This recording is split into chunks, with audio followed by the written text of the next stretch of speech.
Hello, everyone, and welcome back to Round 1 Back 9 coverage of the 2022 Discraft Green Mountain Championship. I am Jeremy Koling, joined by today's co-host and this weekend's co-host, none other than the Bear, Brian.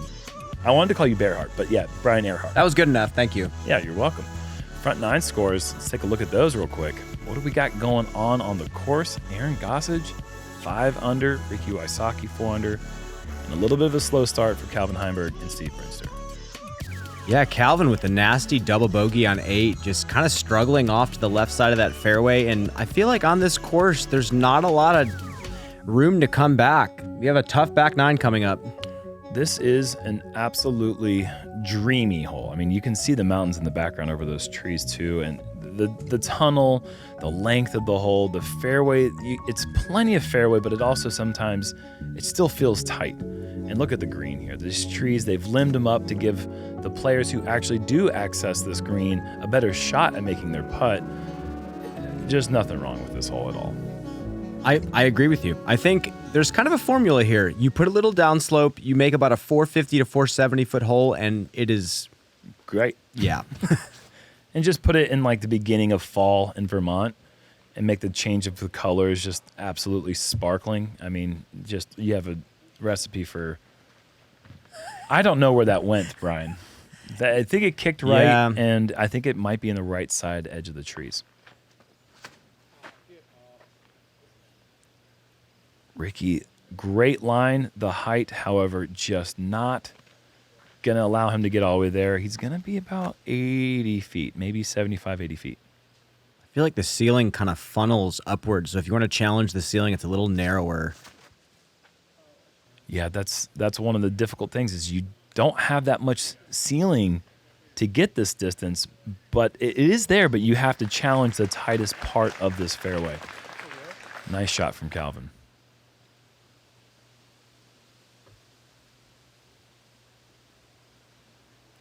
Looking down at the tee, I just got to... Oh, no.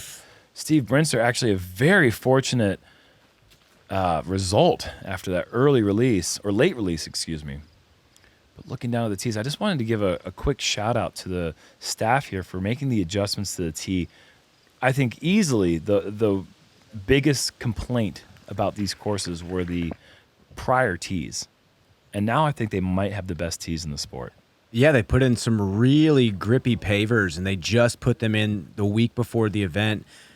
It was about, I believe, 9 tons of pavers that were having to get hauled out of this course. Wow. Lots and lots of work done by the local community as well as the Disc Golf Pro Tour operations staff. And yeah, they are really nice. They're not too grippy and definitely not too slick. Calvin, that's how you get back after the bogey, double bogey on 7 and 8, back-to-back birdies on 9 and 10.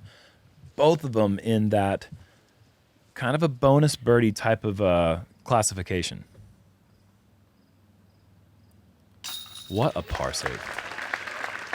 If you would have freeze-framed the disc out of Steve's hand a moment after it left and then said par would be the result, I would have not figured out how he could have possibly done that.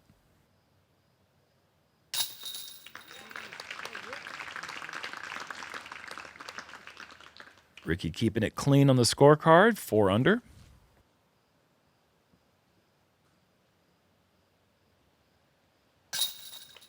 And Aaron, another interesting collection there, sticking in the top row of chains.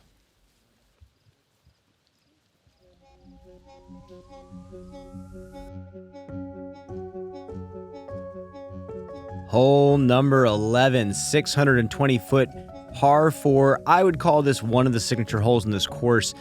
It is a snaking fairway, slightly bending to the right, flattening, and then bending back to the left at the end. I feel like the eagle is there. I haven't quite seen a clean eagle, the kind of the flex line down the fairway. A lot of times, if you sneak through the right side, throwing that flex shot is where we see the most eagles. It is a tight fairway to maneuver. Seems like 1 out of every 2 or 3 years we see a 2. Remember last year, I believe Emerson Keith was able to pick it up. Calvin playing a little plinko down the middle of the fairway. That's a really big drive. Oh, what do you think about this play here? I like this play if you are trying to. So he's trying to go down the middle of the fairway and just get through these last trees here. I think that's exactly how you play it. The result is incredible. If you go forehand here, the only way to stay in the fairway is if you leave the parameters of the fairway momentarily and get lucky to get back into it. Yeah, because you move right away off the tee pad, and then it flattens. Ricky, heavy angle. This is going to roll out to the left. Double roll. Wow, that was a very interesting reaction off the ground. Yeah, that left side's not great. There's a lot of little lanes he can sneak through. Still an opportunity. And I love the standstill on this tee shot, especially if you're just going for the birdie. Just a bit off the mark right now. Steve Brinster's drives have not put him in position to score low, but he has managed to save a ton of pars.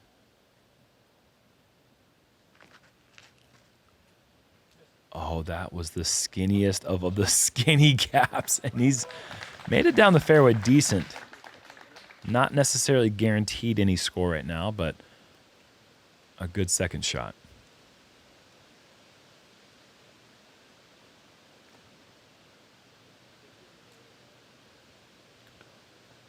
Certainly liking that. If you just put this tee shot in the fairway, just stick it somewhere on the fairway, you have an opportunity to get up and down even from way, way back. Rumor has it that the tee might be getting pulled back a bit maybe for the World Championships to make this a bit spicier. Oh, I love that. Yeah, I think that it makes the fairway shape make a little bit more sense. The turn in the fairway happens so early and it's so abrupt that it makes it really tricky to try to maneuver a typical shot through it. And Aaron's going to have a tap-in bullseye birdie. Steve trying to get through this last gap here. A lot of tricky stuff there, and that is one of the obstacles you have to avoid.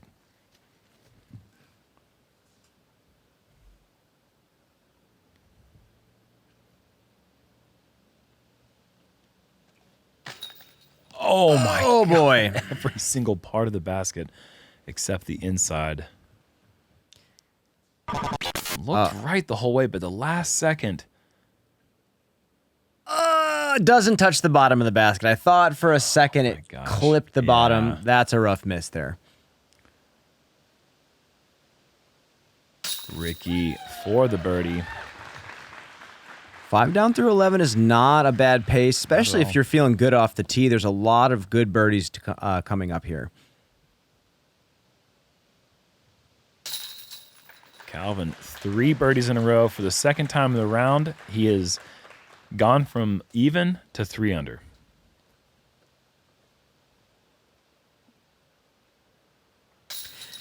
And Aaron just keeping it going here. 6 under par. Proving that he can do it in the woods and in the open. That confidence thing that players get from time to time is a pretty dangerous weapon. So we're looking at hole 12. Par 3, 430, a stock straight shot that has minimal fade down to the left. One of the signature elements of this course that we were talking about on the front nine are those holes that just have a basket slightly offset that force the player into thinking the shot shape is different than what it really is. This is a straight shot. The natural fade will come if you're throwing a mid-range or a fairway driver. And Calvin, is he going Toro? My goodness. Just going to hammer this thing flat and let it just naturally fight out.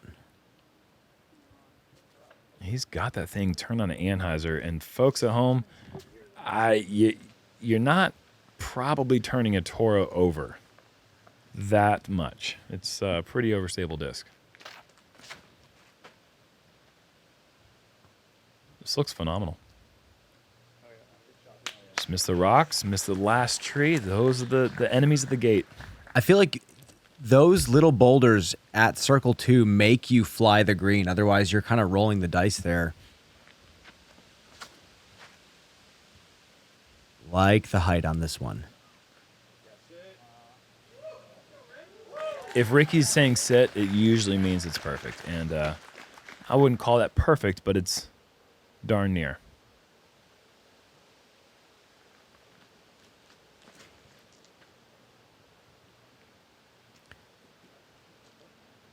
So mid-range or putter is the play for this group here on 12.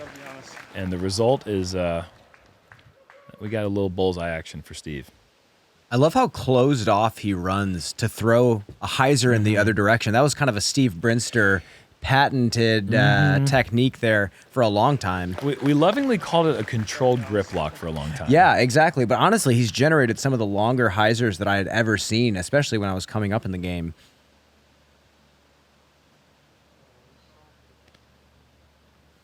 This is drifting away from the basket, and Calvin's birdie streak is hopefully not being railroaded by a bogey, but he's going to have a putt from C1 to save the par.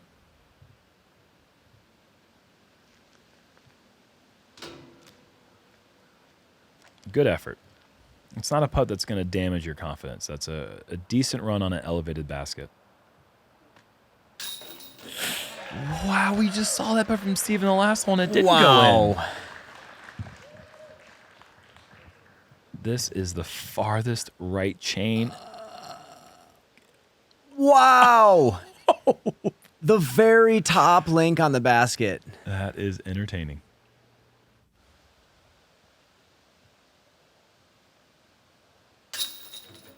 Perfect birdie.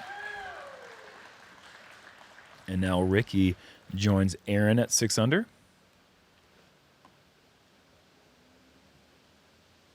And Steve back to even.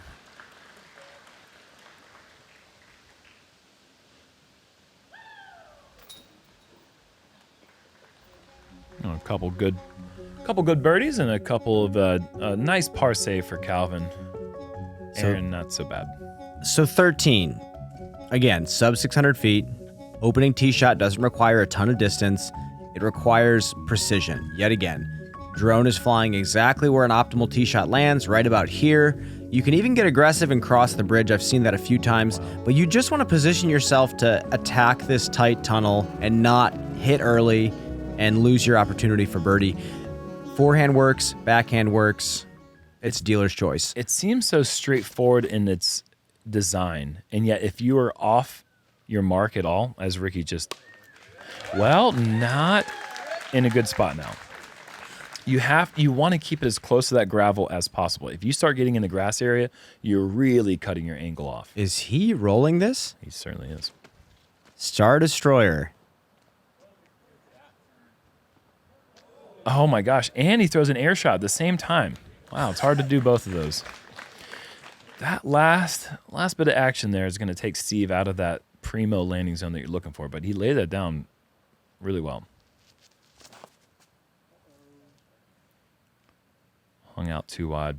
But the fact that it's in that road gives him a chance still. He's going to have a shot. Yeah, even if you throw it to the elbow, even if you just chip something to the elbow, you have an opportunity to get up and down. Distance obviously helps, but I think... Oh! That's the blue bomber. I haven't seen it thrown in the woods yet. Okay, well, we'll see where that one goes. But the distance will help. But really, I think the angle, I will take a short shot with a good angle to the pin over a big shot that's just got an awkward, tricky approach. And the gap looked very tempting from where he was at, but he's still going to be in the fairway.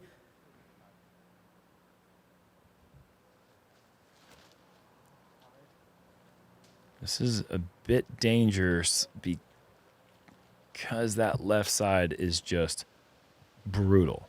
It's just, I mean, hard to find any way through to the pin, and you're looking at 75, 80 feet. Oh, my gosh. Okay, that almost What worked. was that scramble? That was so cool. That's New England, baby. I love me a quick flip roller. Nice, easy backhand for Gossage. Oh, yeah. Well done. Bit surprised to not see him go with like the zoned forehand. Nice to see that he has control and confidence from both sides. He's kind of got that nice little touchy air bounce backhand, too, so on approach shots, not terrible. Don't see too many get through the woods off to the right side there. Nice approach for Ricky and his slammer. And Calvin, that was a bit quick, and I want to call it careless, but He had a lot more fairway to work with, and he cut himself off.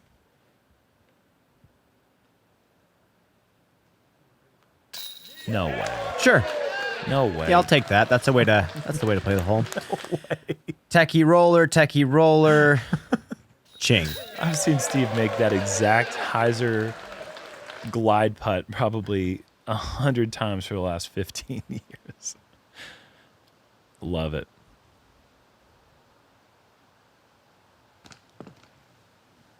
That's a disappointing bogey coming up for Calvin. Yeah, those are just those elementary mistakes that at the end of a tournament, they kind of add up. Yeah. It's just a mental, it's a mental points that you have like a certain amount of stress that your body and your mind can take. And if that cup runneth over, you're in danger. That birdie was absolutely insane from Steve. Representing Discraft, 5-time world champion Paul Macbeth. Your leader, Aaron Gossage. Can Aaron rewrite a news story? Paul has not missed that. Oh, what a shot. Oh my gosh. Come on. Oh man. It's like you can't write that. We are not done yet. What a story. What an event. 6-time world champion. King's got his crown back.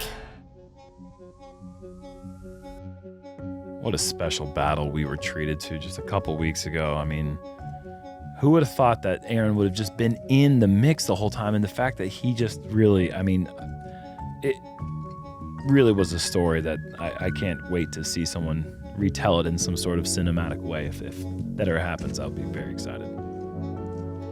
Hole 14, we got a new one here.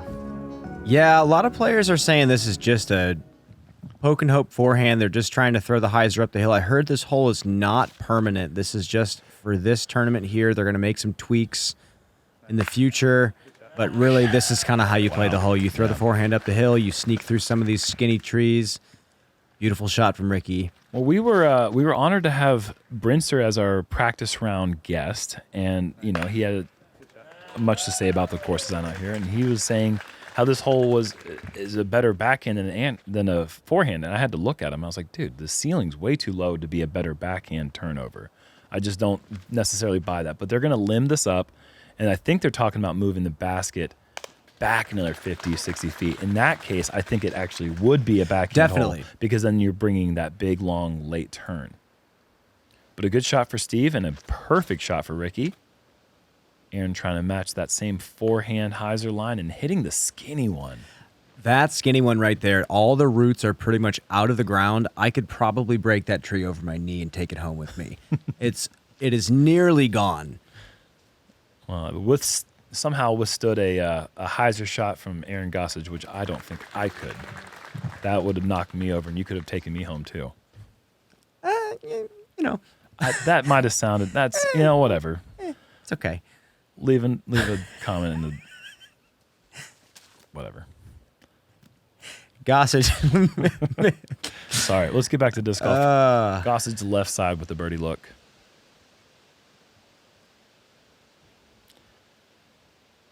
Yeah, welcome to post produce or late night post produce. Things get wacky. I forgot what this felt like. Jerm. Yeah, the flow's a little bit different than that live stuff that you're doing with BGN. Steve a bit off with his birdie look. Calvin, however, he's just had an accordion round. I mean, he is all over the place. It sometimes happens out here if you're not crisp with your tee shots, and even if you are, and sometimes you're hitting trees late, kicking late, you find yourself in some really uncomfortable positions, and the footing is sometimes very frustrating on this course. 7 birdies, though. I mean, that's something that you can take away from this. Obviously, he knows that he can clean this round up next time he comes back here on Saturday and shoot low. And he still has an opportunity with 4 or 5 holes left. No, 4 holes left. He can still shoot a really solid round. If you shoot somewhere between, I'd say 6, 7 under, all the way up to 10, you're in great position at this event.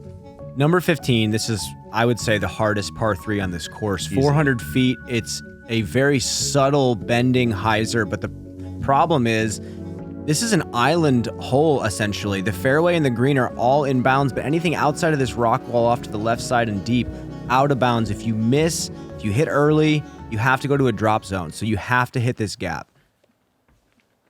Yeah, this is definitely the most pressure-packed tee shot, I think, maybe on the entire property. Honestly, I loved that line. It got caught up late, but you throw the mid-range and you let the natural stability just let it fall out of its flight. It's so delicate. You can't hyzer out early because then you'll go OB left. Calvin, left side, that's going to kick OB, and it's bogey at best from the drop zone. The drop zone isn't guaranteed to even be just a bogey. You can double it up very quick.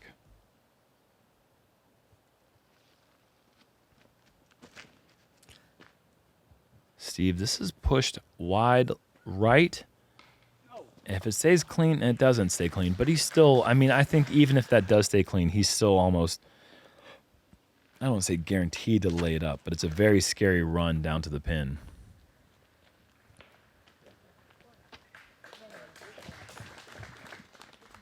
It's not just the hardest par 3 in the course. It's the hardest hole in the course, 3.33 average. Only a few holes out here averaging over par, and certainly 15 is always going to be one of those.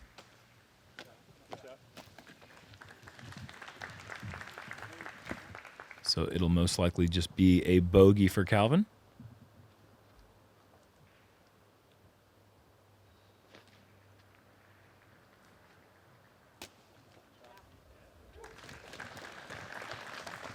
Yeah, this is a hole that taking a 3 on is not terrible. We've seen so many players take big numbers on this one.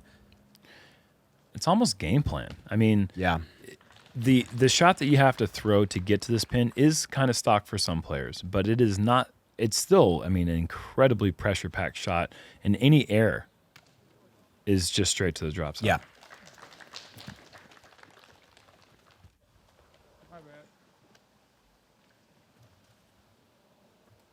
So we'll have 3 pars and a bogey for Calvin.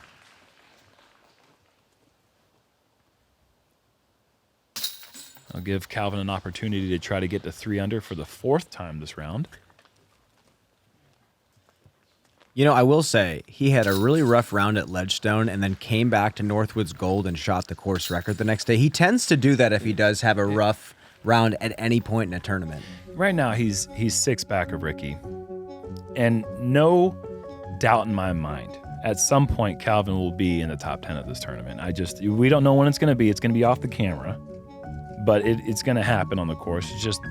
There's just some things that are certain. Tell me about this hole. There are so many gaps, and it's very challenging to actually pure something here. Well, the play before was kind of just poke and hope down the hill. And now that the big tree has come down off the left side, I think we finally have a prominent gap that these players are going to try to throw through. I think you have to keep the disc high, like Ricky has here, and get that late fade in. That was close to kicking over the out-of-bounds rock wall. Yeah, all down that left side is out of bounds. You cannot roll bounce that way. Look at this standstill turnover. Steve just inches away from getting through all the gaps. But he's going to have a look. It's a way touchier backhand to have to access the green with. Let's see, Aaron's going to go flex to try to get that late stability in, but he has outdriven the fairway, which is a very easy thing to do on this hole. It's so hard to get the speed just right that you beat that corner tree and start fading towards the pin. You can see the corner tree right at the bottom of the hill right now. Let's see if Calvin does it. He just gets around it. And the result is quite good.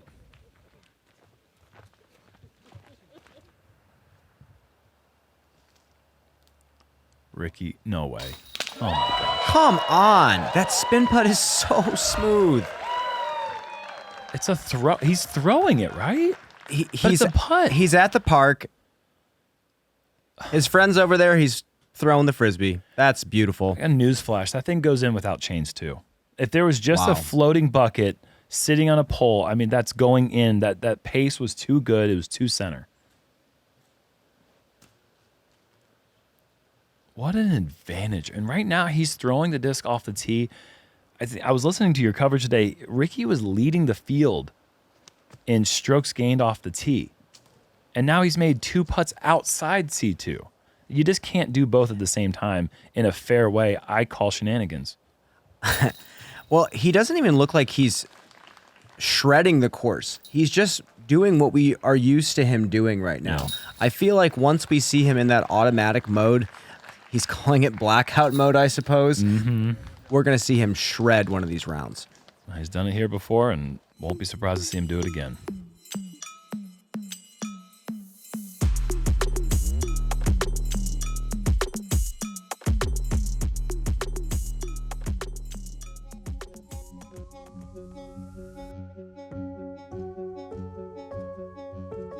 What is it about hole 17? 544, sub 550. What is it about this hole? It's the shape again. It's an old school Steve Brinster line. These are the hyzers that he likes to throw. He likes to throw hyzer out of his hand and have it slowly ride up. Barry Schultz, really good at that. Ken Klima, all the old great backhand throwers love that angle. And it's a lost art in disc golf. And some of the best players in the world still don't even have that shape dialed in. So you have to subtly push it left. You can't fade out too early. Ricky's not going to be fading left at all. This is just moving right the whole way. Don't know if he's going to like what he's got from there.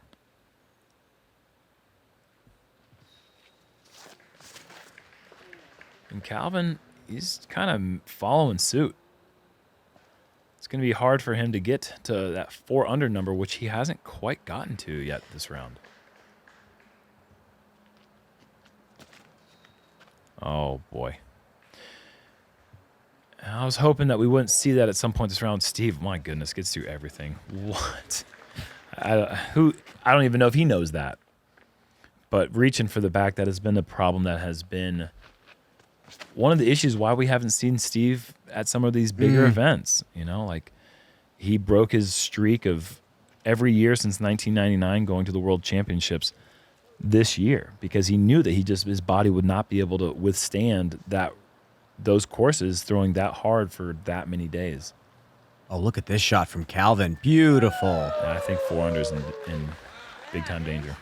If you're just on the playing surface on this hole, you can get up and down. It's only 544.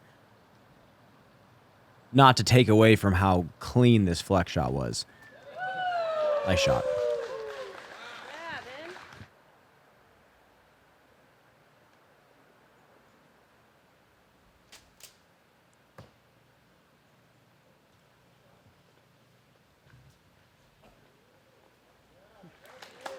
Not much else Aaron can do other than just get back to the fairway. And Ricky's got a very awkward stance. Is he able to get himself close enough to make a highlight putt? I'd say so. It's about 55, 60 feet away from the basket. Not too bad. Especially from where he was at. There was really no accessing the green there. And finally we get up to Steve's drive. Look how far up the fairway that is just a chip. That was insanely far off the tee, and it was an awkward release, but man, it got through everything.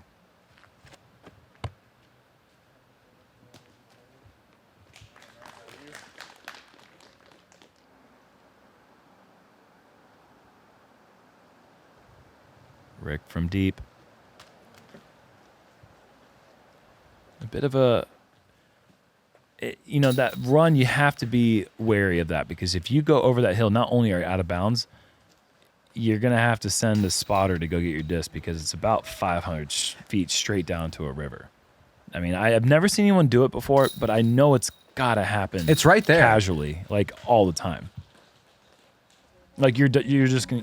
If you try to go get your disc, you're falling to your death. I mean, there's no other way around it. Well, luckily nobody did that. So here we are on hole number 18 with a full card, 344 feet, kind of a lackluster finishing hole, so to speak. But this bush right in the middle shapes the entire hole. Yeah, it really does. I mean, you just got to, how do you get around it? There's so many ways to do it. Tomahawk, flick roller, backhand is the predominant play here, but there's so many ways to do it. I love the helicopter. You kind of throw nose up and high over the bush and you let it just fall straight down. Kind of like this. But are you saying higher than that even? You can. It depends on the stability you're throwing. But yeah, that's a solid shot from Calvin. Expecting a bit more low-speed fade back to the basket, but you will have a look to get to 5 under.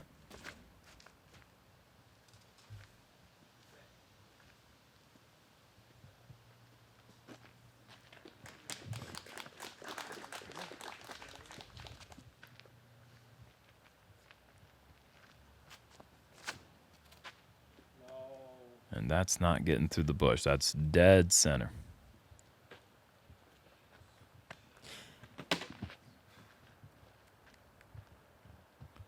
Looks like Ricky's round will probably finish at 9 under. Kind of disappointing. And Aaron, a fortunate kick. That is a bad place to be off to the right side earlier. There is a very, very ugly rough on that right side early. Oh, come on. Okay. That would have been something. So Aaron's going to finish with a bunch of pars, 7 pars in a row. But, man, he really had things going for a while. 6 under is a respectable score. Not what he was looking for with that big start. But still clean. He's been doing that quite a bit lately. Just staying out of trouble, playing simple, taking his birdies when he can. That's going to move you up leaderboard. 6 is not that bad. And Ricky almost making me eat my words there with a huge run. I shouldn't have counted him out before he stepped up to his lie. He's been draining him from everywhere, but now officially we can say he will finish his round at 9 under. Steve will finish at 2, and Calvin, this to get to 5, and no, it's just so close to a hot round for Calvin, and even with all the bogeys and the double bogey that he had, 4 under is a fighting round.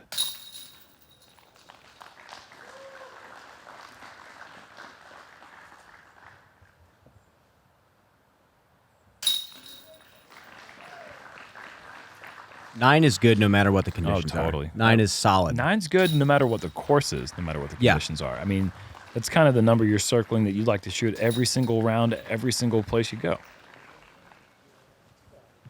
If you're Ricky Wysocki. I circle that 5 under, and I hit it regularly. Sometimes. No, I don't. I actually shoot 3. What am I talking about? Back to these guys. Aaron Gossage, bogey-free. Ricky Wysocki, bogey-free. Just Ricky had a couple of those 80-footers go in, but don't look now. Paul Macbeth is a scary animal when it comes to tournaments played right after the World Championships. Doesn't lose much. Yeah, and he looks solid right now. His putt, he said it's feeling really good, but he's the only one that shot double digits. Look at this card. 4 players who have won at this venue in different capacities before. Kevin Jones, 2020 winner.